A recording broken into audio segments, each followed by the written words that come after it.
Valérie Expert. Avec vous sur Sud Radio pour commenter l'actualité, donc avec Pascal Bataille qui est resté sur ce plateau pour faire un peu de bruit. Animateur, producteur, chef d'entreprise. Si vous nous rejoignez, je vous signale son dernier ouvrage, Petit traité du silence à l'usage des gens bruyants, qui est paru chez Guy Trédaniel. Jacques Miard, maire de Maisons-Laffitte. Bonjour Jacques. Bonjour. Je suis dans mon oppidum où j'ai du silence quand je ne vous écoute pas. Ah, très bien, c'est bien, c'est bien. Et vous avez publié... Voilà la dernière lettre de Jacques Miard. Voilà, l'avenir de la France est-il un déclin ? Inéluctable. Inéluctable. La réponse est non. La réponse est non. Et vous avez publié Bye Bye Démocratie chez La Presse. On est d'accord. Beaucoup d'autres bouquins. Absolument.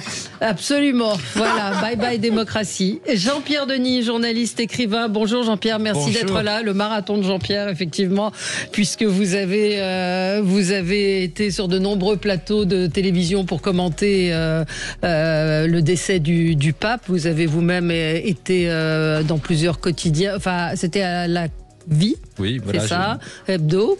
Oui, j'ai longtemps dirigé le magazine La Vie, puis j'ai dirigé aussi La Croix Internationale. La Croix Internationale, absolument, donc vous connaissez parfaitement. J'ai rencontré plusieurs fois le pape François, c'est vrai, c'est une chance. Vous nous direz ce que vous en avez retenu, et Gilles est resté avec nous, Gilles Gansman, pour commenter cette actualité, évidemment dominée par la mort du pape François. On va essayer de traiter d'autres sujets aussi, comme ces nouvelles attaques contre des surveillants pénitentiaires, et puis les économies budgétaires avec ce ballon d'essai qui a été lancé par le gouvernement pour la suppression de l'abattement fiscal de 10% des retraités. On fera les coups de cœur, les coups de gueule peut-être après, mais enfin vous avez... Oui, Jean-Pierre. Non, je voulais...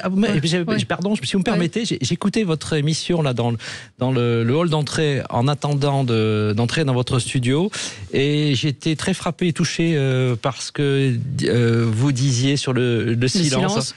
Vous-même, vous avez fait des retraites. Bien sûr, et même j'entendais, parce que évidemment, je voyais ça et mon point de vue de catholique, je trouvais que c'était très beau ce que vous disiez sur le silence, parce que c'est quelque chose qui est très très présent en fait dans l'Évangile. Il y a un moment, Jésus et il y a plein d'hommes là qui sont devant la femme adultère et qui veulent la lapider. Et en fait, Jésus là, il est un peu agenouillé, il fait des petits gribouillis dans le sable et il se tait avant de dire moi non plus, moi je ne te condamne pas, que celui qui n'a jamais péché lui jette la première pierre. Il y a un moment de silence. Et puis alors moi je sors des fêtes de Pâques évidemment, et puis il y a ce grand silence qui est entre la mort de Jésus et la résurrection. Alors je suis pas là pour prêcher à votre antenne, mais juste pour dire que ça fait écho à des choses qui sont en fait des vrais besoins de notre société, et j'ai trouvé ça formidable que vous en parliez. À quoi on pense quand on fait des retraites? Je suis d'accord. J'ai écouté la fin, Valérie, de l'entretien avec Pascal Bataille, que je salue. Je crois que le silence, c'est une réflexion avec soi-même. Oui. C'est une réflexion avec soi-même, et c'est nécessaire, parce que beaucoup de choses nous interpellent, et il faut savoir à un moment se poser. Oui, mais c'est un peu le sens du livre de Pascal Bataille. C'est qu'aujourd'hui, cette réflexion, ce qui était, vous citez, alors c'est un auteur qui disait ça, avant c'était signe de paix, de sérénité. Aujourd'hui, c'est insupportable, le silence pour beaucoup de gens. C'est parce que justement, c'est angoissant. On a peur de se retrouver avec soi-même, en fait, ou se retrouver avec la nature, avec la vie simple. Et on nous a... Je pense, on nous a persuadé que c'était angoissant, alors qu'il n'y a rien de plus beau que de se retrouver avec soi-même. Et pour parler de ma génération n'a plus connu les balades sans avoir les petites oreillettes à écouter la musique. Oui. C'est-à-dire que moi, j'ai connu mes parents qui se baladaient, ou qui allaient en campagne sans musique, sans rien, ou qui couraient sans musique. Aujourd'hui, on ne fait rien. Votre génération, vous avez connu ça ? Non, mais c'est la nouvelle génération. La nouvelle génération, pardon. Excusez-moi, Valérie. On n'avait pas, effectivement. Vous avez compris ce que j'ai voulu dire. On avait les magnétophones. Qu'aujourd'hui, on met tous, qu'on soit dans le train, qu'on soit ailleurs, on ne s'écoute plus, on met tous nos casques moi, j'ai des écouteurs formidables qui isolent du bruit. Et je mets rien, juste qui isolent du bruit ambiant, et ça fait un bien fou. Je ne pensais pas qu'on parlerait du silence. Alors, Gilles a posé une question, quand on est en retraite... On pense à quoi? C'est comme disait Jacques Miard, c'est un retour sur soi. J'ai fait aussi, dans ma vie de journaliste, alors vous avez deviné que j'étais catholique, mais j'ai fait aussi des retraites zen au Japon. Et quand on est face à un mur... En fait, on s'aperçoit qu'on a des pensées qui partent, je vais peut-être parler pour moi, peut-être que les plus grands esprits, c'est pas le cas, mais on a des pensées qui partent absolument dans tous les sens, et on contrôle pas ces pensées. Et c'est très troublant et c'est assez enrichissant parce qu'on se dit, ah oui, alors donc quand je crois que je contrôle mes pensées, en fait, ça, vraiment mes émotions, tout déborde, les images, etc. Voilà, donc le temps de silence, c'est parfois un temps très difficile, c'est un temps très très austère, mais c'est aussi un temps où on se renouvelle. Moi, voilà, récemment, après un assez gros choc, j'ai eu besoin de me retrouver seul en silence et je me suis régénéré par ce silence aussi de quelques jours. Donc c'est une épreuve. C'est d'ailleurs voilà, c'est aussi le silence de Dieu. Hein, c'est aussi l'absence y compris pour des croyants. Mère Teresa, qui est quand même comme bonne sœur, hein, ça la pose là, et puis comme mystique aussi, comme sainte de mon point de vue. Mais dans ses mémoires, elle écrit qu'elle était face à ce silence de Dieu pendant des années et des années, que c'était horrible pour elle. Donc c'est pas dans le chapitre sur silence de Dieu, effectivement, je fais référence à ces mystiques qui sont confrontés, effectivement, parfois pendant des années, au fait que Dieu ne leur parle pas, et c'est une épreuve terrible pour leur foi, et en même temps, c'est une façon pour elles de renforcer. Voilà. Et pour revenir sur le ressourcement, dans le livre sur le silence, dans le chapitre sur le silence qui soigne, il est prouvé scientifiquement que le silence fait baisser le niveau du cortisol, qui est l'hormone du stress. Ça, c'est vraiment prouvé de façon totalement scientifique. Oui, mais Valérie, avec votre permission, il ne faut pas oublier non plus que l'homme est un être collectif. Et que, bien sûr, il doit avoir une période de pause et de réflexion, mais il est aussi un être collectif qui vit par rapport aux autres, avec les autres et pour les autres. Et donc, c'est une alternance permanente. Oui. Mais c'est effectivement de faire des pauses et d'attendre et de se laisser. Mais aujourd'hui, Jacques, on pourrait reprocher à beaucoup de gens et beaucoup de nos politiques de parler de trop. On est dans une époque où il faut absolument parler, absolument occuper les réseaux sociaux, absolument s'exprimer, ou sinon on a l'impression de ne pas exister, alors qu'on pourrait exister par le silence. Le silence peut être aussi très politique. Hein. Les maires de la place de Mai qui défilaient pendant la dictature argentine pour demander des nouvelles de leurs enfants ou de leurs petits-enfants, elles ne parlaient pas, elles n'avaient pas trop droit à la parole. Non. Et pourtant, ça a une puissance. Il y a eu les cercles de silence. Enfin, il y a des démonstrations de silence collectif qui sont parfois plus fortes que des mots, en réalité. Oui, un débat sur le silence, c'est une idée à lancer, me dit un auditeur. On va se retrouver. Très bon. Oui, absolument. On va se retrouver dans un instant. Je rappelle votre livre. Enfin, vous avez publié de nombreux ouvrages, mais les catholiques, c'est pas automatique. Et puis, un catholique s'est échappé également, parce que vous êtes quelqu'un Jean-Pierre Denis, qui donnait accès à la religion catholique de façon accessible et qui mène à la réflexion, parce que j'ai eu l'occasion de vous lire à plusieurs reprises, et on va revenir peut-être sur le texte également que vous avez publié hier dans le Figaro à propos de ce regain de ce regain de foi chez un certain nombre de Français. On se retrouve dans un instant après les infos. On va parler de la mort du pape François évidemment, et puis de ces nouvelles attaques contre des surveillants pénitentiaires. À tout de suite. Sud Radio. Parlons vrai. Parlons vrai. Sud Radio. Parlons vrai. Sud Radio. Parlons vrai. Sud Radio, le 10h midi, mettez-vous d'accord, Valérie Expert. Mettons-nous d'accord aujourd'hui. Alors bon, on n'a pas vraiment Enfin si, il peut y avoir débat autour du pape François. On l'a vu sur certains plateaux. On en parle avec Pascal Bataille, animateur, producteur, chef d'entreprise. Vous venez de publier Petit traité du silence. Ça nous a fait une première partie très intéressante sur le silence. Petit traité du silence à l'usage des gens bruyants, qui est paru chez Guy Trédaniel. Jacques Miard, maire de Maison Lafitte.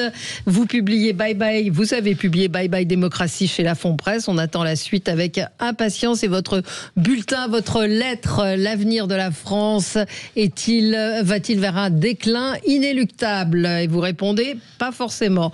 Non. Et Jean-Pierre Denis, journaliste, écrivain, vous avez longtemps été directeur de la rédaction de La Vie. Vous avez publié de nombreux ouvrages. Un catholique s'est échappé, ou encore Vous avez publié comme un paysage mouvant. Moi, j'encourage les gens à aller lire votre livre parce que c'est de la sagesse et souvent beaucoup une façon d'aborder la religion de façon très accessible. Les catholiques, c'est pas automatique également, qui était paru aux éditions du Cerf, et Gilles Gansman qui est resté un vieux journaliste qui a eu avant tout le monde un MP3, voilà, qui ne connaît pas le silence. La mort du pape François. Alors Jean-Pierre Denis, c'est avec vous qu'on va commencer cette émission. C'est un coup de cœur pour le pape, j'imagine. Oui, je trouve qu'il a une belle mort en fait, en réalité. Voilà, d'abord parce que évidemment, pour un catholique, vivre jusqu'à cette fête de Pâques, c'est quelque chose de très beau. Et puis, je vais vous dire, il y a une chose qui m'a frappé, en fait, c'est que depuis qu'il était rentré à la clinique Gemelli et qu'il était entre la vie et la mort, on a beaucoup spéculé sur sa volonté, et moi aussi d'ailleurs, je m'inclus là-dedans, sur sa volonté de s'accrocher, parce qu'au fond, peut-être qu'il voulait pas laisser l'espace à ses adversaires. Il était très critiqué, attaqué par certains milieux, les milieux les plus conservateurs dans l'Église. Et en fait, c'était au fond, et on le comprend avec sa mort, c'est pas du tout ça. C'est-à-dire que le pape François, il a parlé pendant tout son pontificat, c'est des mots très forts, il parlait de culture, de société du déchet. C'est-à-dire que quand vous n'avez plus de valeur, vous n'avez plus de boulot, vous êtes plus utile, vous ne pouvez plus rien produire, on vous jette. Et en fait, je me suis rappelé ce qu'on a tous vécu au moment du Covid, avec les personnes âgées qui sont mortes toutes seules dans les EHPAD. Voilà. Et voilà cet homme-là, qui est quand même le pape, d'une institution qui a longtemps misé sur sa splendeur, et le Vatican, c'est quand même ça. Qui se présente vêtu d'un simple poncho, parce que voilà, il est comme ça aujourd'hui, dans la basilique Saint-Pierre, qui se présente avec une canule nasale, voilà. Et dimanche, il n'a pas fait un bain de foule, il n'a pas fait un tour de piste. Il est sorti, parce qu'il aimait les gens, pour leur dire, voyez dans quel état je suis. Et la seule chose que je peux vous dire, c'est joyeuse Pâques. Et il avait d'ailleurs commencé son pontificat en disant juste bonne soirée. Voilà. Je trouve que c'est quelque chose de très fort. C'est pas du tout politique. C'est vraiment très spirituel. C'est-à-dire que toute vie a un sens. Et même quand on est le pape et qu'on n'est plus... Tout à fait. On est déjà un peu dans les choux. On a quand même est-ce qu'à notre époque et de nos jours, le pape a toujours autant d'aura et de pouvoir dans le monde? Est-ce que depuis 10-15 ans, il n'y a pas eu une perte de ce que représentait le pape, ce qu'il était, comment sa parole était suivie par les peuples? C'est le sentiment que vous avez ce matin quand on voit l'impact qu'a eu sa mort, la une de tous les journaux, toute la presse, vous êtes bien placé pour le savoir. Je pense que c'est une réponse à votre question. Enfin, il y a justement, moi, je pense qu'on est un peu à la fin d'un cycle pour avoir fait un peu la tournée des plateaux télé toute la journée d'hier et des radios. Bon, je trouve qu'on est un peu à la fin d'un cycle. Je trouve qu'il y a beaucoup plus de curiosité, curiosité positive, que d'indifférence ou d'agressivité par rapport à ce qu'on connaissait il y a quelques années. Il y a peut-être aussi un vrai désarroi dans notre société, ou une simple curiosité. Et je trouve d'ailleurs que c'est parfois à l'extérieur de l'Église qu'on le ressent plus qu'à l'intérieur. Je veux dire, j'étais très frappé ce matin, je comparais la une de la Croix et celle du Parisien. Et la une de la Croix était assez pessimiste et négative. C'est le pape qui voulait réformer l'Église, sous-entendu, il n'a pas réussi. Et celle du Parisien, c'est le pape du peuple. Et c'est très significatif, c'est-à-dire que ce pape a parlé à tout le monde. Dans l'Église, il a été très diversement apprécié. On sait qu'il a il a suscité des très fortes critiques, et c'est d'ailleurs tout à fait légitime, et à mon avis c'est sain. Mais en dehors, il a vraiment touché tout le monde. Donc je trouve qu'on a un moment qui est un moment un petit peu différent de ce qu'on a connu ces dernières années. Oui, alors juste, Jacques Miard, vous avez je voudrais ajouter réagi quelque chose. Je crois que la critique principale... c'est effectivement une société consumariste et qui veut afficher et qui, à tout élément, veut un prix, et un prix des marchés. Et donc, il rappelle qu'il y a autre chose dans la vie des hommes. C'est même Tonton qui disait, Mitterrand, je recherche les forces de l'esprit. Et je crois qu'aujourd'hui, dans notre société, c'est un besoin de spiritualité. Et je le dis, moi je suis très agnostique, je ne suis pas croyant. Mais il n'en demeure pas moins que la recherche de la spiritualité dans nos sociétés est une nécessité, car il y a des énigmes que l'on n'a pas résolues, notamment le départ pour l'autre monde. C'est ainsi. Oui, Pascal Bataille. Oui, je suis complètement d'accord avec ce que vient de dire Jacques. Et pour rebondir sur ce que disait Jean-Pierre quelques instants auparavant, moi j'ai beaucoup d'amis musulmans qui avaient une sympathie profonde pour ce pape. Alors oui, c'était un pape de l'ouverture, oui, c'était un pape peut-être plus œcuménique que d'autres, plus tolérant, etc. Mais au-delà de ça, il y avait dans sa personnalité, ce qui émanait de lui, une bienveillance générale qui, je pense, allait bien au-delà des catholiques et toucher des personnes athées, des personnes d'autres religions. Et hier, j'ai plusieurs amis musulmans qui m'ont fait part de leur tristesse, effectivement, à l'annonce du décès. Oui, il avait dit d'ailleurs que Dieu reconnaissait toutes les religions et toute religion allait vers le même Dieu. C'est ce qu'il avait déclaré. C'est ça. Hein. Oui, vous parlez des musulmans, mais moi j'ai entendu le grand rabbin de France hier lui rendre hommage aussi. Voilà, parce qu'en fait, au fond, on n'a plus tellement de leaders spirituels, de grande conscience. Voilà, bon, il y a une époque, on pouvait dire, voilà, il y a Mandela, c'est une espèce de figure. Bon, d'ailleurs, il disait pas grand-chose, Mandela, mais c'était au moins, on voyait ce que ça représentait. Mais aujourd'hui, il y a qui, voilà. Et il y avait une époque, il y avait par exemple aussi le Dalai Lama. Pour certains, ça est plus au-delà même du public des bouddhistes, ça touchait beaucoup de monde. Voilà. Et donc je dirais le génie de l'Église, parce que c'est une machine à produire ça aussi, c'est de tout d'un coup de prendre quelqu'un qui, en fait, n'est pas forcément au départ quelqu'un qui s'est fait remarquer par des gestes extraordinaires, et puis qui va, par cette fonction, tout d'un coup dire quelque chose au monde entier. Et moi, je vous dirais que quand il a été élu, le cardinal Bergoglio, j'étais à la vie à l'époque, je me revois en train de choisir des photos, je disais, mais oh là là, mais il fait la gueule tout le temps, cet homme-là. Il a l'air triste comme une porte de prison. Il parle à personne. Et puis, il a été élu et en fait, il s'est transformé. Je trouve ça quelque chose qui est un peu étonnant. Alors, tous les papes n'ont pas cette force. Hein. Son prédécesseur avait un peu de mal à habiter la fonction, Benoît XVI, et c'était plus un professeur d'université, mais c'est quand même assez fascinant. Mais qu'est-ce que ça dit, là je vous pose la question à tous, qu'est-ce que ça dit de notre société aujourd'hui, cette puissance des religions? Je veux dire que toutes les religions aujourd'hui, on sent que de plus en plus les populations ont besoin de ça. On a vu les églises à Pâques qui étaient pleines, on a parlé de ces catéchumènes, ces gens qui se font baptiser à l'âge adulte. On y reviendra peut-être avec votre tribune d'hier dans le Figaro. Et juste pour ajouter une chose à ce que vous dites, on est aussi dans une société où on n'identifie plus les gens par leur origine du pays d'où ils viennent, mais par leur religion. On dit plus il est marocain, il est algérien, on va dire il est musulman, ou on va dire il est juif. Avant on disait il venait de tel ou tel pays. Aujourd'hui on identifie les gens par leur religion. Ça veut dire que la religion a aussi pris un poids sur la nationalité du même, sachant que un Iranien n'a pas la même religion musulmane qu'un Tunisien ou Marocain, en tout cas dans sa pratique, j'entends. Et c'est ça qui a aussi changé dans notre société, c'est qu'on est identifié par nos religions. Oui. C'est vrai. Jacques Miard, oui. Oui, il faut quand même se méfier parce qu'il y a religion et religion, et l'instrumentalisation de certaines religions à des fins politiques est évidente. Et donc, moi je cite toujours un proverbe indien qui me paraît, je dirais, source de responsabilité et de sagesse. Suis celui qui cherche la vérité, suivre, fuit celui qui l'a trouvé. C'est-à-dire que le problème de certaines religions qui ont la vérité absolue veulent l'imposer aux autres. Et là, il y a une source de conflit potentiel.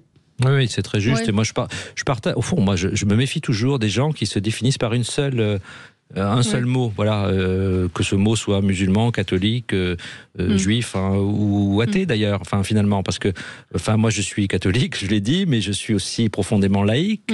D'ailleurs, j'ai fait toutes mes études dans l'enseignement public.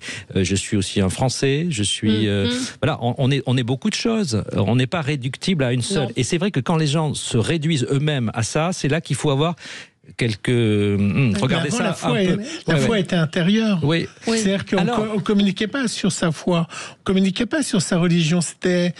On était plus intime. Oui. On allait à l'église ou autre, mais c'était intime. Mais ça dépend de quel avant vous parlez, en fait. C'est-à-dire que je trouve qu'on sort d'une époque dans laquelle la religion est devenue une sorte de tabou. C'était le sujet dont il fallait surtout pas parler. D'ailleurs, il n'y a qu'en France que ce soit à ce point-là. C'était vraiment, avant c'était le sexe, et puis maintenant c'est la religion.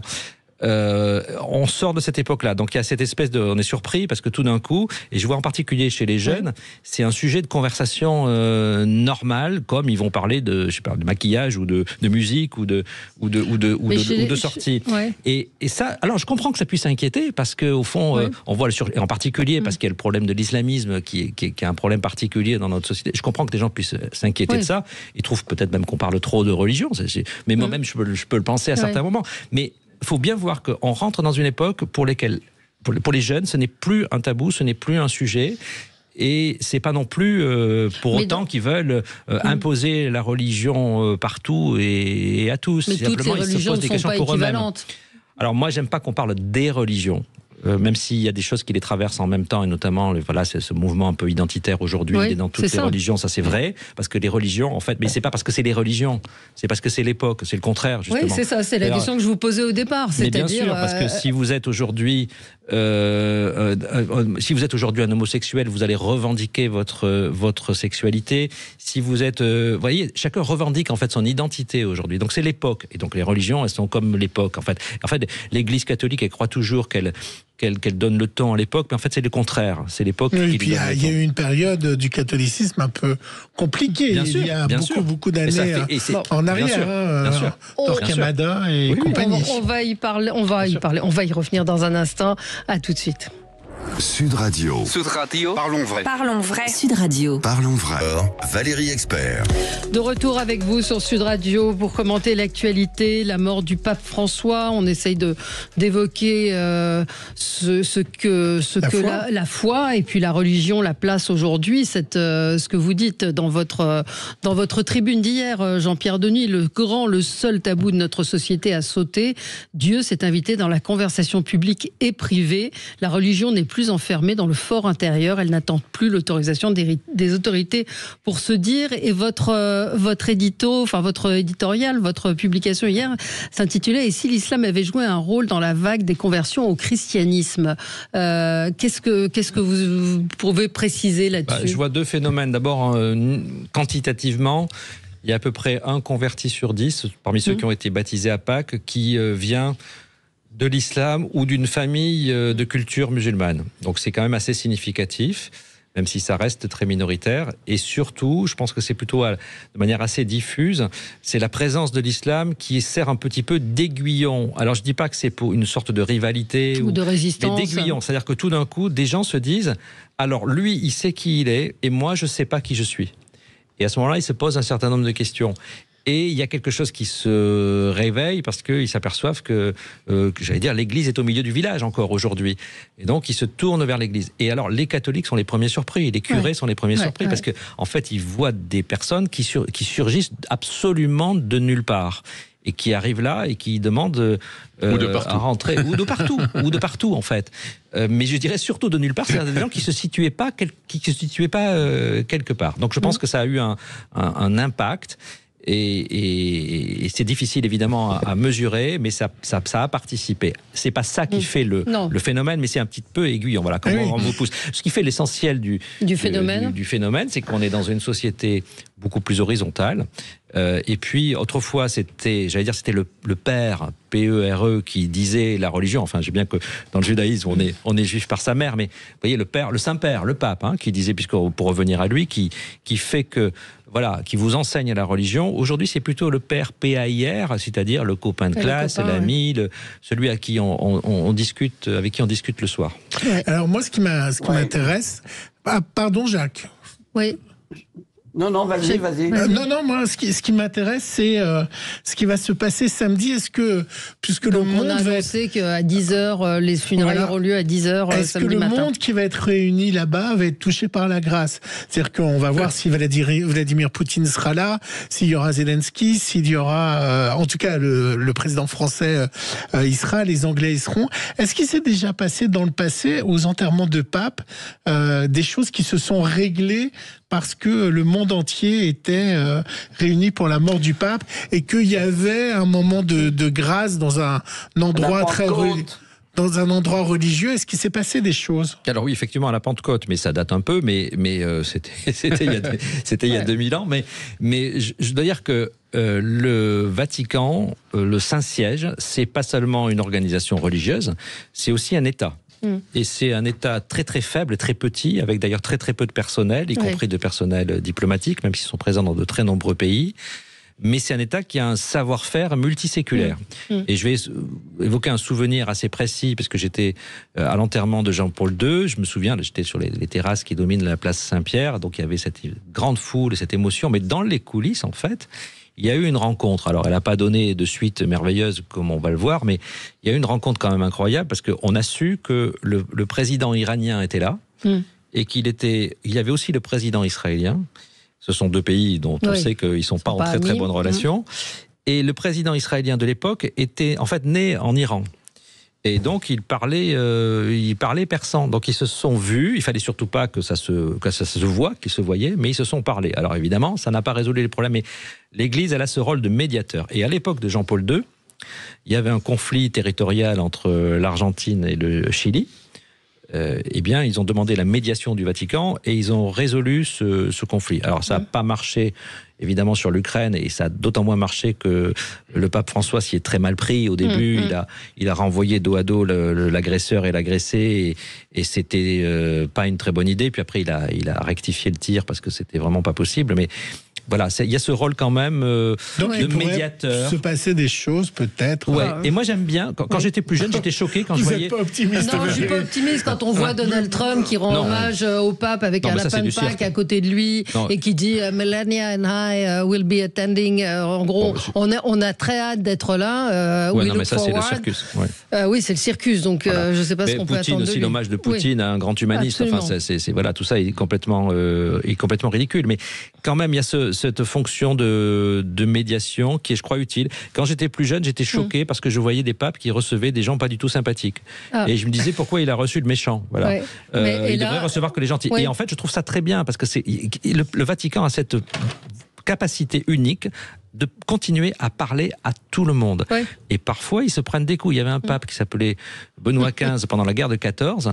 Il a essayé de dire, bon, écoutez, cette boucherie, maintenant, vous pourriez peut-être arrêter, parce qu'au fond, vous êtes quand même des pays soi-disant civilisés, des nations européennes, calmez-vous. Et de la façon dont ça a été perçu dans la presse française de l'époque, c'était le pape Bosch. Le pape Bosch. Absolument. Et dans la presse allemande, évidemment, c'était la même chose à l'envers. Et il avait raison, évidemment. Et Staline disant, le pape, combien de divisions. Mais justement, moi, ce qui m'intéresse dans le décès du pape François, c'est que j'ai l'impression qu'il a transcendé la religion. Il a, par sa façon de se positionner, par la façon d'évoquer un certain nombre de sujets politiques, le sujet des migrants, le sujet effectivement de l'homosexualité, etc. Il a transcendé, il a parlé au-delà de la famille catholique, bien au-delà, j'ai l'impression. Et alors certes, il y a une résurgence, et c'est tant mieux pour l'Église catholique aujourd'hui, des convertis, des gens qui vont se faire baptiser à n'importe quel âge de la foi, peut-être, mais j'ai l'impression que ce pape, il a parlé bien au-delà, et que c'est aussi une des raisons de la façon dont le monde entier salue son décès.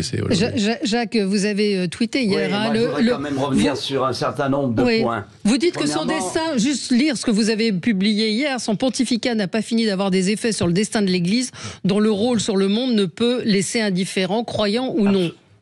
On est bien d'accord. C'est-à-dire que l'Église, en tant que force spirituelle et en tant qu'Église et État également, a une influence sur le monde, qu'on l'aime ou qu'on l'aime pas, peu importe.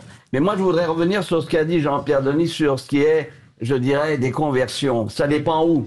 Pour être passé au Vatican et m'être entretenu notamment avec Sinclair, qui était en charge des relations avec les pays musulmans, lorsque je lui ai posé la question, parce qu'il a été notamment prêtre blanc au Soudan, avez-vous fait des conversions? Il a mis 10 secondes avant de me répondre et m'a dit oui, mais ils ne l'ont jamais dit. C'est-à-dire que les conversions à partir de l'islam dans certains pays est frappée de mort. Ce sont des apostats. Il ne faut pas l'oublier. Et ça, c'est toujours la réalité. Deuxièmement, la diplomatie de l'Église est effectivement une diplomatie de long terme. Hein, elle a joué un rôle très important avec Santé Didio également pour résoudre un certain nombre de problèmes, notamment en Libye et ailleurs et en Algérie. Mais c'est une diplomatie qui ne va pas donner, je dirais, où est actuellement l'état des forces russes qui attaquent l'Ukraine. Elle va simplement dire, nous savons, nous, à terme, que de toute façon, il faudra trouver une solution. Donc, elle agit dans le long terme et elle ne saute pas à la conclusion trop rapide parce qu'elle se donne du temps. Voilà. Et donc, c'est très important d'avoir une diplomatie qui réfléchit à long terme. Mais c'est vrai que sur la conversion des musulmans au christianisme, vous voyez même ce chiffre de 10% de personnes originaires de culture musulmane ou de familles musulmanes, c'était aussi longtemps un chiffre sur lequel l'Église catholique ne voulait surtout pas communiquer. Et elle était plutôt sur la pédale du frein, voilà, parce que c'est vrai que en Algérie, au Soudan, voilà, c'est très compliqué parce que c'est interdit, voilà. Et il y a beaucoup de gens qui sont laissés à la porte de l'Église par l'Église elle-même, parce qu'en fait, ils risquent soit la mort, soit de perdre leur travail, soit une rupture complète avec leur famille. Voilà, c'est des situations qui sont parfois très compliquées aujourd'hui dans ces pays-là, c'est vrai. On va marquer une pause. On se retrouve dans un instant. De Gad Elmaleh à ce sujet.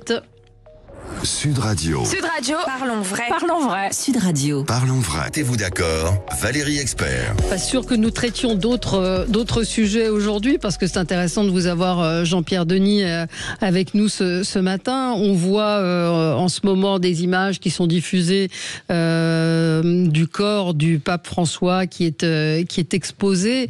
Qu'est-ce qui va se passer maintenant? On a appris que les funérailles auraient lieu samedi matin à 10h.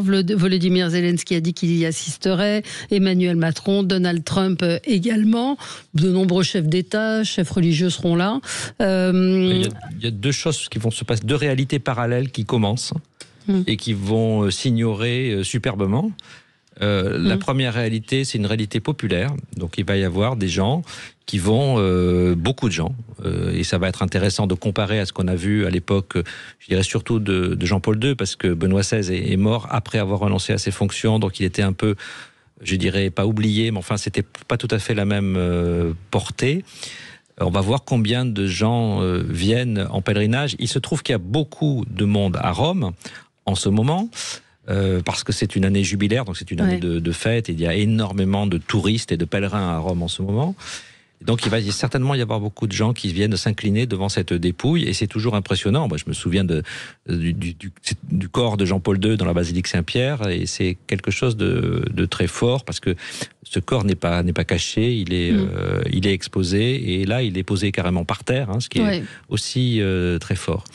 Mais il va y avoir une autre réalité, elle a commencé. Cette réalité, c'est celle des jeux de pouvoir, en fait, pour simplement de savoir qui doit être le prochain pape.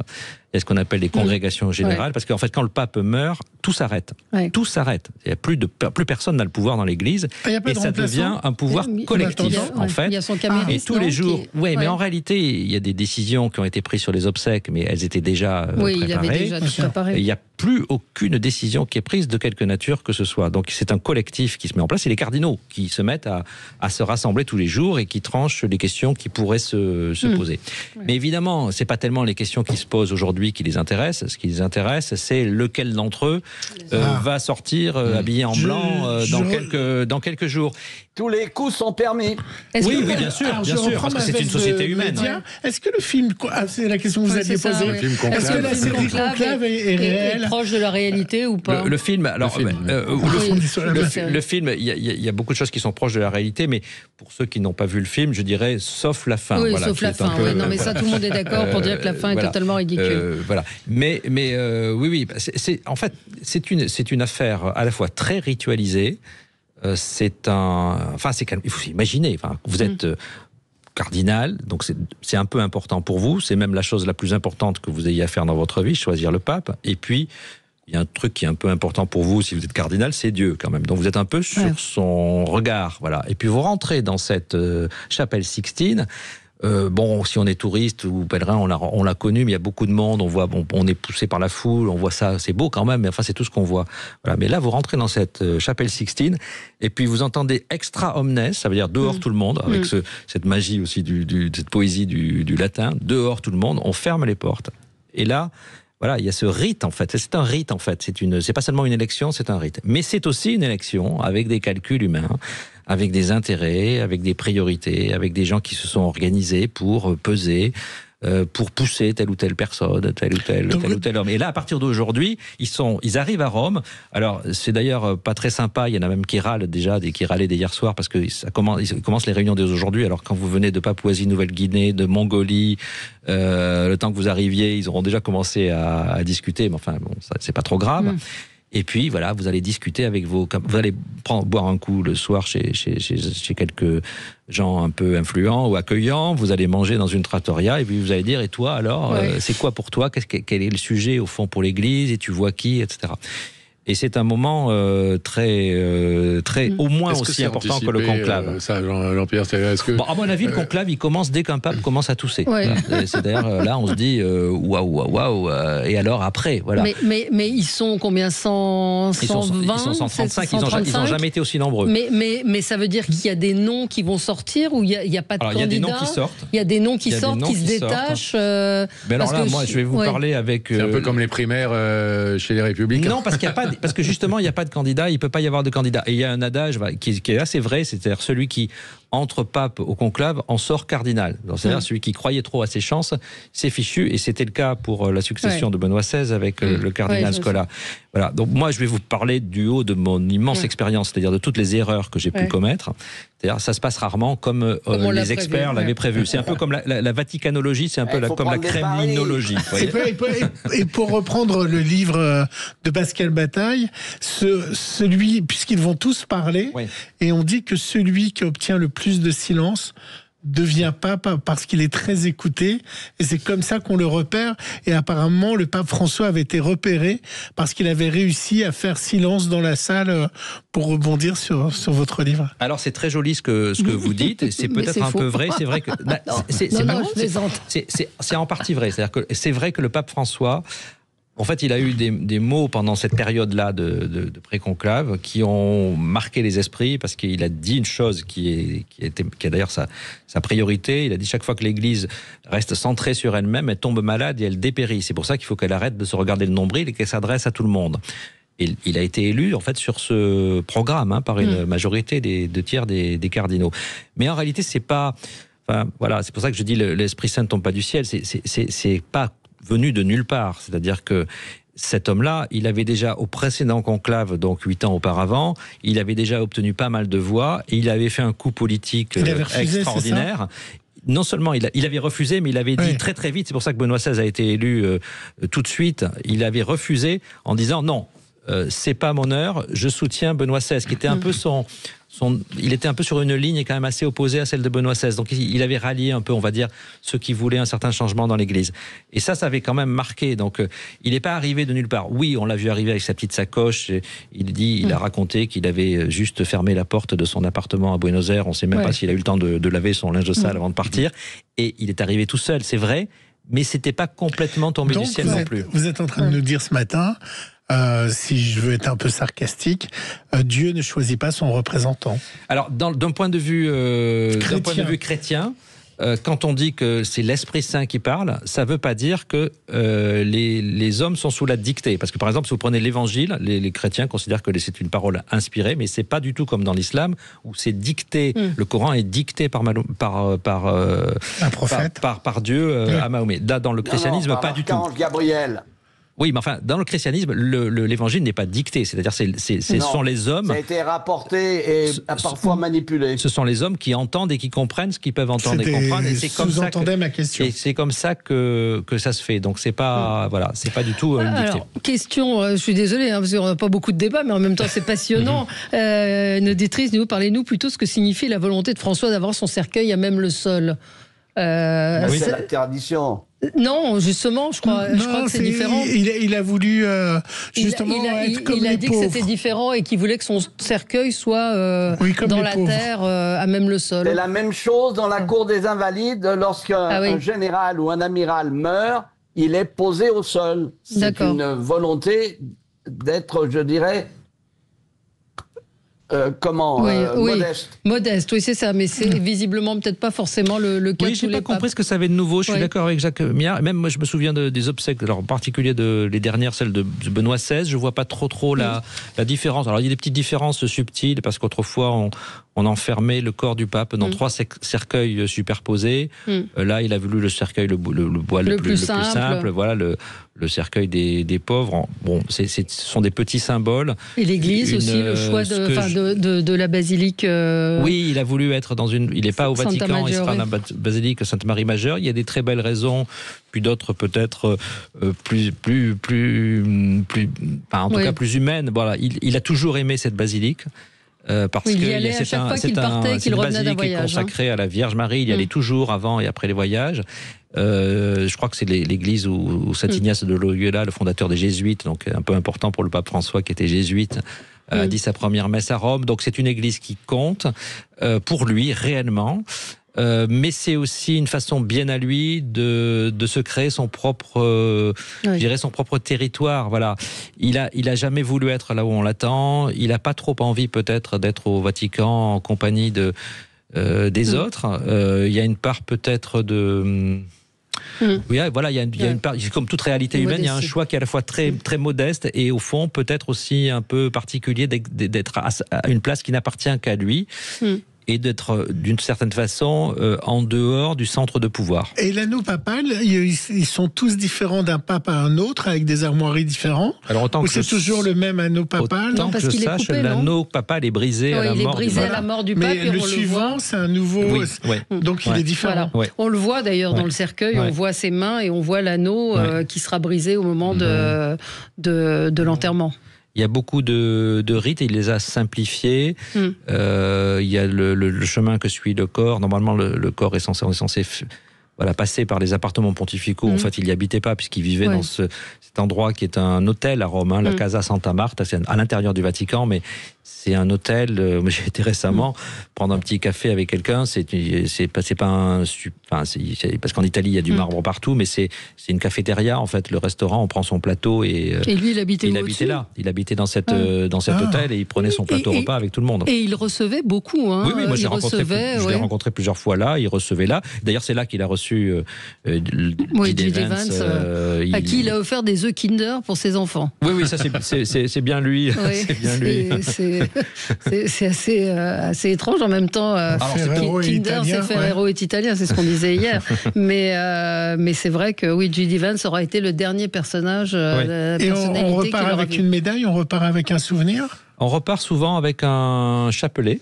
Vous l'avez mis où? Moi, il est dans ma bibliothèque, derrière mon bureau. Et vous priez avec de temps en temps? Personnellement, je suis pas, je pratique pas le chapelet, mais c'est quelque chose que je garde évidemment précieusement. Et il y avait quelque chose de très particulier avec le pape François, c'est que quand on le rencontrait, à la fin, il disait toujours, parce qu'il vous regardait toujours très très intensément, il vous disait toujours, alors priez pour moi. Et alors les gens sortaient en général en disant, c'est incroyable, il m'a demandé de prier pour lui. Je suis quelqu'un de très très important. En fait, c'est quelque chose qu'il demandait à tout le monde pour dire, au fond, je suis quelqu'un comme vous Mais ça crée cette connexion particulière avec les gens, quoi. Voilà, oui, Michel Kubler, que vous connaissez forcément, disait qu'il avait eu maintes fois l'occasion de saluer et d'échanger le pape, et c'était à chaque fois, dit-il, un moment absolument unique d'honneur reçu, de bonheur manifestement partagé. Rencontrer le pape François, même d'une manière forcément fugace, vous donnait la claire certitude qu'à cet instant précis, personne d'autre que vous n'existait pour lui. Oui. Et c'est un peu ce que nous racontait Rafik Smati hier, qu'il l'a vu avec ses enfants et qui racontait qu'il avait eu une conversation tout à fait normale avec lui. Oui, et c'était pas comme chez certains politiques, et d'ailleurs on le comprend, qui vous serrent la main, mais qui regardent qui est derrière et avant de serrer la main à quelqu'un d'autre. On sentait, et moi je me demandais, franchement, je me disais mais pourquoi comment il fait? Parce que des gens comme moi, il en voit toute la journée. C'est quand même un peu pénible parce qu'on a tous. C'est très important pour nous, mais c'est pas du tout important pour lui, sauf quand il reçoit évidemment des gens réellement importants. Il faut quand même rester sérieux 2 minutes. Et on était vraiment avec lui. Et il aimait le contact humain. Même parfois, c'était très surprenant parce que je me souviens de l'avoir vu pendant le Covid. Je me disais, on va me demander de me laver les mains, me passer au peigne fin, mettre un masque, voilà. Et en fait, le pape vous recevait comme ça parce qu'il avait besoin de toucher les gens. En fait, il était très peut-être argentin. Voilà, ça guérit les écrouelles. Je me disais, il va pas survivre au Covid. Allez, on marque une pause et puis on fera un petit tour de table de ce qui a retenu votre attention en dehors donc du décès du pape François. À tout de suite. Sud Radio, votre avis fait la différence. Vous êtes auditrice de Sud Radio depuis longtemps ou pas? Depuis plusieurs années, depuis que je me suis rendu compte qu'on nous disait pas tout à la télévision. Avec vous dans le studio de Sud Radio. Alors, on va passer à vos coups de cœur, vos coups de gueule. Jacques Miard, un coup de gueule. Oui, un coup de gueule contre Elon Musk. Vous savez, il a choisi la devise du Larousse. Je sème à tout vent. Mais il le fait, c'est pas parce qu'il a plusieurs femmes, il n'y a rien de nouveau sous le soleil, les rois de France en avaient, et on peut pas dire aujourd'hui que la monogamie est quelque chose qui règne en maître. Mais ce qui pose problème avec cet individu, c'est que lui, il se considère un alpha, un super intelligent, et il veut créer ainsi des petits alphas. Et il va faire des imbéciles, c'est assuré. Cela rappelle étrangement le Lebensborn de l'ASS, vous savez. Et je trouve qu'il mérite un grand coup de gueule parce que c'est franchement désobligeant de voir un homme agir de cette manière, croyant que parce que lui il est intelligent, il va faire des êtres intelligents, il a un risque de faire que des imbéciles à profusion. Voilà ce que je voulais dire, et donc il mérite un sacré coup de gueule. Bon, donc on a et il a des soucis avec ses entreprises également. Pascal, vous c'est surtout pour les prénoms qu'il donne à ses enfants aussi. Oui, à force, effectivement, il se casse plus trop la tête. Il va chercher X ou... Oui, c'est une plaque d'immatriculation. Moi, je voulais, pousser un petit coup de gueule, ou en tout cas de projecteur sur ce qui se passe en Syrie. Alors, évidemment... tout le monde, la planète entière ou presque, s'est réjoui et heureusement du changement de régime en Syrie. Sauf que, comme souvent dans ces cas-là, il y a le bonheur de voir un dictateur détrôné et ensuite il y a la problématique de quel régime lui succède. Et alors on avait plutôt des échos assez positifs sur le côté tolérant de ce nouveau régime du gouvernement intérimaire puis aujourd'hui provisoire en Syrie. Mais moi je m'inquiète un petit peu de la situation des femmes. Il y a quelques signes qui semblent un peu alarmants, comme par exemple la recrudescence très importante du nombre de femmes voilées dans les rues, alors que ça n'était pas le cas sous Assad.